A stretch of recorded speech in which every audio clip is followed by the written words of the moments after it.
What's going on, everybody? This is Seth42 here, and tonight I am back with another college football prediction video. And today, or tonight, wherever you're watching this video, I'll be talking about the Auburn Tigers going on the road to face off the Baylor Bears. So this will be a very interesting matchup. Auburn didn't really do so well last year, but Baylor had a good season last year, so it'll be very interesting to see. Is Hugh Freeze on the hot seat? We may never know. Dave Aranda had a great season last year. The year before that, not so great. But hey, it is what it is. So let's go ahead and go through the season matchup. What I like to do is I like to have a slideshow of just news, transfer portal, comparisons of players, coaches, team stats, and then give my final prediction at the end. So you guys probably know from each video, like last week or on Friday, I talked about Tennessee versus Syracuse. That game will be very interesting to see. But today or tonight, I'm going to be talking about Auburn versus Baylor. All right, so next slide, we got last season record. We got Auburn finished 5-7, 2-6 in conference. Not so great, especially in the SEC, where it's championship or bust. So Hugh Freeze could potentially be on the hot seat. Who knows? They just got a good quarterback in the transfer portal. We'll look at that in the team stats. And then we got Baylor had a great season. They lost in the bowl game. They went 8-5, 6-3, which is not too bad in the Big 12. But I think Baylor could be better in the Big 12. Auburn also could be better in the SEC. I think Hugh Freeze will get his players, will get his guys, and maybe Auburn will make a change or a momentum swing this upcoming season. So we'll see what will happen. Okay, so the last time these two teams played football was back in the 70s when Baylor won 15-14. I looked on Baylor's website or something like that, or Wikipedia, and it said in 1976, Baylor leads 2 wins, 1 loss, and 1 tie. And of course, fun fact, 1975, the 1 tie, they scored 10-10. That must have been a very exciting game back in the 70s. Would like to see what football was back then compared to it is now. So very, very interesting. So Baylor leads in the all-time series between the two. Kind of strange that not a whole lot of these schools play each other. I guess because they're different conferences and they play different teams. So yeah, that's just there is the series both teams played. Next, we got coaches comparison. Both coaches have kind of had up and down seasons. Dave Aranda took over when Matt Rule left to go to the Panthers, and now he's back with Nebraska or back in college. So Dave Aranda has been okay, has some winning seasons, then has some losing seasons. So he's 31 and 30 overall, 21-24. So not so great, but I think they'll be fine. Hugh Freeze is 11-14 and 5-11 with Auburn. So far, not a great start, but I truly believe that he can turn Auburn around. He did with Liberty, but I know it's Liberty. It's a G5 school, and all the past of Hugh Freeze, which doesn't mean anymore. But I think that Hugh Freeze will be okay with Auburn. They just got to get a good quarterback and a solid defense, and I think that Auburn might be good in the future, the time come. All right, so the location for Baylor for the Baylor versus Auburn game we at McLean Stadium, which is in Baylor. Looks like a nice stadium, honestly. I would like to visit Waco, Texas, just to see that stadium, and it looks very nice to see. And I think they also have a river in the background too, so that's pretty cool. Really nice stadium. All right, so the portal tracker, we got players transferring out. For Auburn, we got offensive tackle Jaden Muskrat, transfers to Virginia Tech. Then we got safety C.J. Johnson, transfers to New Mexico. We got Tyler Scott, transfers to Georgia State. Then we got defensive back J.C. Hart, transfers to Utah. And for Baylor, we got defensive lineman Brandon Bett, transfers to Florida. And we got running back Richard Reese, transfers to Stephen F. Austin. Then we got running back Dominic Richardson, transfers to New Mexico State. And we got Jaquez Evans, transfers to Colorado State. Then we got portal tracker players transferring in. We got Baylor. Oh, I was supposed to mix that up. But anyways, we got Baylor with Alessandro Lorenzetti. Defensive lineman transfers from Michigan to Baylor. Cornerback, we got Calvin Sampson Hunt from Ohio State. Quarterback Walker White from Auburn. That's actually kind of funny because they're actually playing his old team, which this is weird to me with the whole transfer portal things. We got linebacker Amarion Winston from Oregon. We got for Auburn. We got wide receiver Eric Singleton Jr. From Georgia Tech. Sheesh, I'm just butchering words today. We got defensive lineman Chris Murray from Sam Houston State. We got wide receiver Horatio Fields. I probably butchered that first name. He transferred from Wake Forest. We got Xavier Atkins from LSU.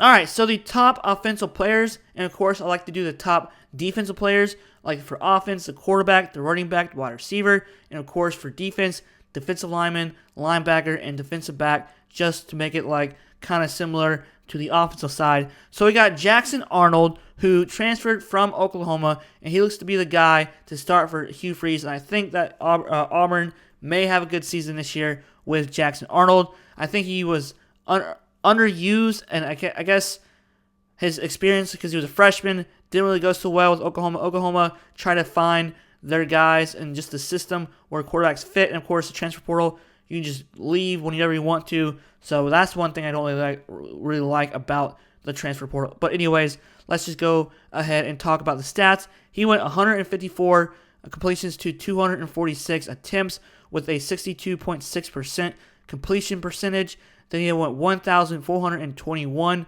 passing yards, averaged about 5.8 per throw, had 12 touchdowns and 3 interceptions. So not too entirely bad.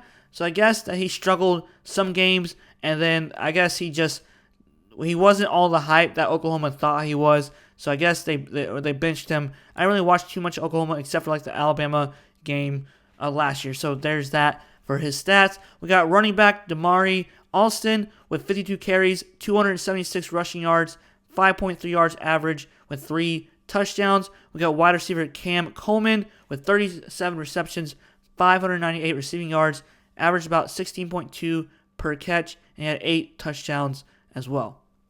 So not bad for a back. I think the running back for Auburn left to the draft, so I think that they're going to be young overall on offense.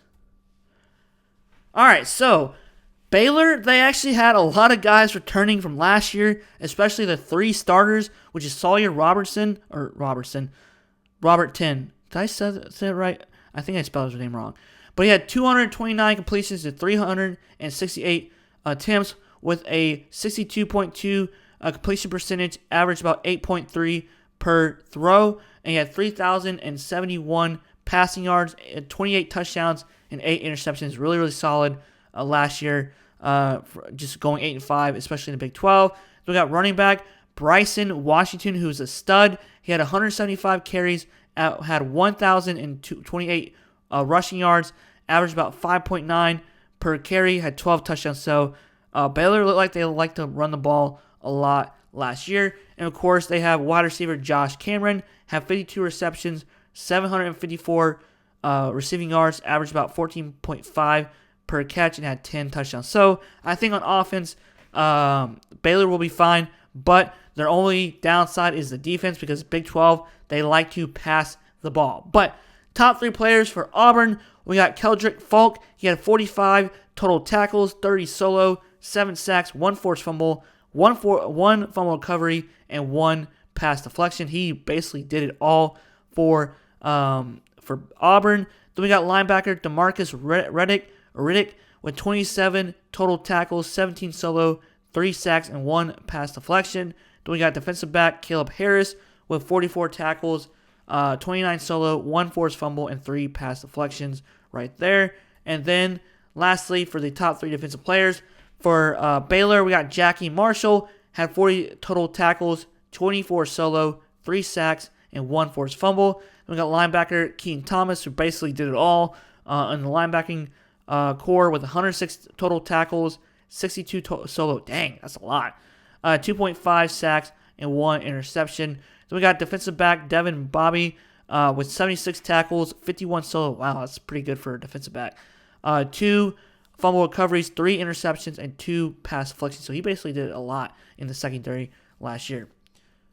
All right, so the team stats. So it's weird that like Auburn went 5-7, but they had some okay stats for last year. I mean, their total offense per game was like 429.4 yards per game, but their defense had a total of 330.4, which is not great, especially in the SEC. And also they had 213 passing yards allowed, which honestly still isn't too entirely bad.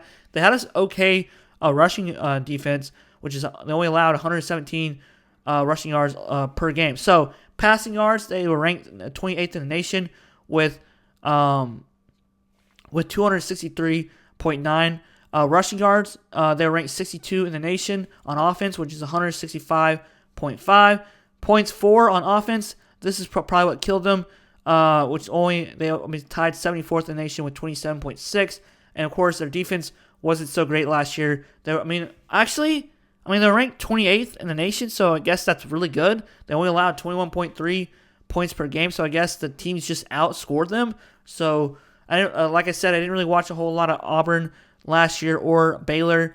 So last year for Baylor, they had a total offense of 440.1 yards per game. Total on defense, this is why I said that Baylor in the Big 12 has a bad rep for defense because they like to pass the ball or just to have a high-powered offense all the time. So they allowed 386.2 yards per game, and of course passing yards not that great, which is 234.2, and the rushing defense was okay but not great, which is they allowed 152 rushing yards allowed per game, and of course passing yards on offense they're ranked 34th in the nation, which they were 261.3 yards per game, and of course on offensive rushing they were ranked 42nd in the nation with 178.8, and then points for on offense 34.4, which ranked 23rd in the nation. Of course, their defense was not so great, allowing could be 26.7 points per game allowed by their defense. So that is one question if Baylor can hold up against Auburn with their defense. But yeah, Auburn has struggled on offense and Baylor struggled on defense. So let's see how that goes. All right. So my final prediction, after all the stats and the portal tracker and the news, the coaches comparison, I still think that with Baylor, they have a lot of guys coming back on defense. A lot of guys coming back. Their three starting key players on offense are back. And I think that they have more chemistry. And I think that they better mesh together. So especially it's at home. So I'm going to be placing the safe bet, which is betting on Baylor to beat Auburn. And I think it'll be like minus 13 points because I think it's going to be a high-scoring game-ish. But I think that Baylor's going to come out late in the fourth quarter, score 10 points, and then pretty much seal a deal against Jackson Arnold and the Tigers for Auburn. And I think that Auburn is going to be a very young team, so I could be totally wrong in all of this. I'm not a Baylor fan. I'm not an Auburn fan, but I do like both schools, so I don't have no hate towards both of them. I think Baylor's overall, they're going to be a better team on offense, and I think that defense, they may be better, but I just think that Auburn is just a young team, and I think that they may have some struggles on offense. So we'll see how all this pans out. It's way too early to tell. It'll be very interesting to see when this game will be played in August. So yeah. All right, guys. Let me know what you guys think. Comment down below. More college football videos will come out, or prediction videos come out, and I'll try to do Mondays and Fridays. Just give me like a week to edit and find stuff as well to talk about. So I can't wait for college football. It's almost here. We got a few more months left. I think we got 3 more months left to the start of the season, and it's just crazy to think about that. Like this year's just flown by. So yeah. All right, guys. Seth Ward here. Y'all have a great rest of the night or day, and see y'all next time. Peace out.